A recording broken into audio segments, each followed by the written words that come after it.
అందరికీ నమస్కారం. నా పేరు రమా భాస్కర్ దేవరకొండ. నిన్న హైదరాబాద్లో ఒక కాలనీలో ముఖ్యమంత్రి శ్రీ రేవంత్ రెడ్డి గారి బ్రదర్ యొక్క ఇల్లున్న కాలనీకి వెళ్ళి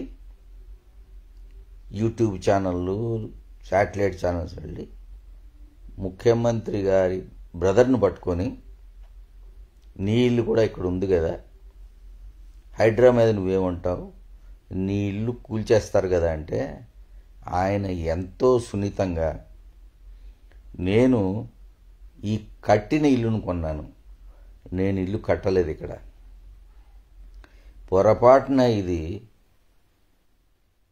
అక్రమ నిర్మాణం అయితే గవర్నమెంట్ నాకు టైం ఇస్తే నా ఇల్లు ఖాళీ చేసి వెళ్ళిపోతాను, అప్పుడు కూల్చుకోవచ్చు.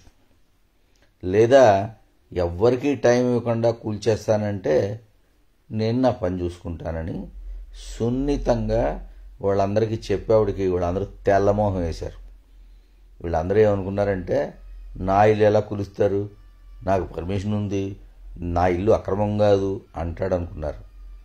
కానీ చీఫ్ మినిస్టర్ గారి బ్రదరు శ్రీ తిరుపతి రెడ్డి గారు అనుకుంటా, వాళ్ళ మొహాల మీద కొట్టినట్టే చెప్పారు, టైం ఇస్తే ఖాళీ చేస్తా, లేకపోతే కూల్చేయమనండి, తప్పేముంది, ప్రజల కోసం ఏదైనా చేసే బ్రదర్స్ వీళ్ళు.